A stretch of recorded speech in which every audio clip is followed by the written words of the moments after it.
Assalamualaikum warahmatullahi wabarakatuh. Assalamualaikum warahmatullahi wabarakatuh. Perkenalkan, nama saya Muhammad Tugul Saputra, NPM 306205677.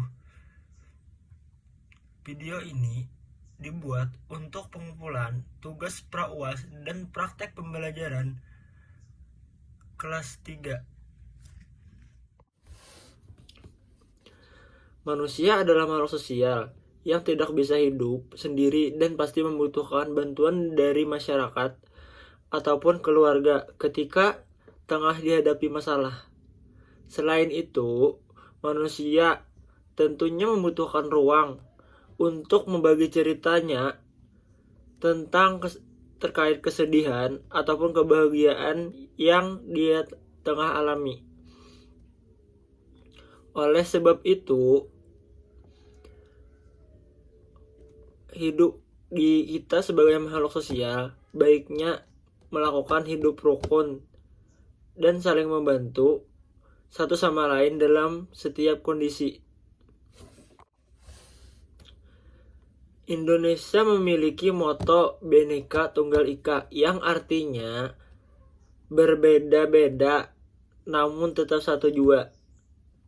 Jadi di Indonesia memiliki agama dan suku-suku yang berbeda-beda. Jadi dalam kehidupan beragama, pemerintah menjamin kebebasan warga negara untuk memiliki atau menjalankan kegiatan peribadatan, yaitu yang pertama yaitu masjid. Masjid sering juga disebut umat Islam sebagai rumah Allah Subhanahu wa taala yang berfungsi untuk menunaikan ibadah utama sholat. Tempat ibadah umat muslim ini juga sering dimanfaatkan untuk proses belajar mengajar, pendidikan, belajar membaca Al-Quran. Salah satu masjid yang paling terkenal di dunia adalah Masjid Nabawi di kota Madinah, Saudi Arabia. Masjid ini menjadi tujuan orang saat menunaikan ibadah umroh atau haji nomor 2 setelah Masjidil Haram di Makkah. Di dalam masjid ini terdapat makam Nabi Muhammad SAW yang dikunjungi ribuan orang setiap harinya. Penerapan gambar tempat ibadah masjid di rumah dapat berupa pembangunan area musola kecil. Musola selain tempat ibadah juga. Jadi yang kedua adalah gereja. Ini contoh gambar dari bentuk gereja itu. Bangunan gereja adalah bangunan atau struktur yang tujuan utamanya adalah untuk memfasilitasi pertemuan sebuah gereja. Bangunan gereja tradisional umumnya dalam bentuk salib dan sering memiliki sebuah menara atau kubah. Katedral St. Paul adalah salah satu gereja paling terkenal di dunia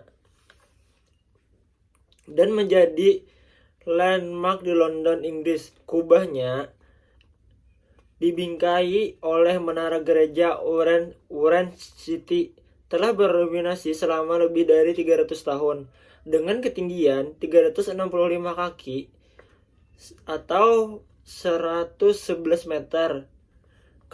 Katedral ini adalah gedung tertinggi di London dari tahun 1710 hingga 1963. Yang ketiga yaitu pura.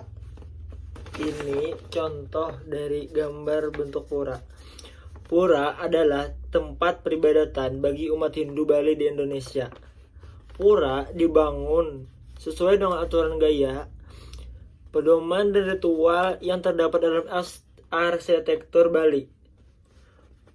Pura Besakih adalah komplek pura di desa Besakih di lereng Gunung Agung di Bali Timur, Indonesia.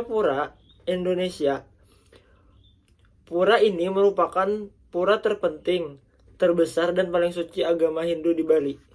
Rumah-rumah tradisional yang ada di Bali biasanya memiliki area penyembahyangan yang digunakan oleh anggota keluarganya dalam kehidupan sehari-hari. Contohnya, di depan rumah yang ada di depan balik yang ada di depan kebanyakan memiliki pura kecil untuk penyembelihan mereka sehari-harinya. Yang kelima adalah kelenteng. Kelenteng atau kelenteng berasal dari bahasa Hokkien, adalah sebutan untuk tempat ibadah penganut kepercayaan tradisional Tionghoa yang ada di Indonesia. Penganut agama Konghucu di Indonesia dikenal menganut kepercayaan Tridharma Taoisme Konghucu, yaitu Tridharma, Taoisme, Buddhisme, dan Konghucu. Kelenteng Kenyang adalah kuil Tao nasional di Tiongkok yang terkenal di Dao. Yang terkenal di Dao Jiangjiao. Di kuil ini tersimpan koleksi paling terintegrasi mengenai Taoisme. Kelenteng ini terletak di Chengdu. Penerapan arsitektur kelenteng di rumah dapat dilakukan dengan memberikan ornamen kuil gaya Cina pada interior bangunan atau ujung atap. Terima kasih. Sekian penyampaian media gambar dari saya. Salah hilap, mohon maaf. Wassalamualaikum warahmatullahi wabarakatuh.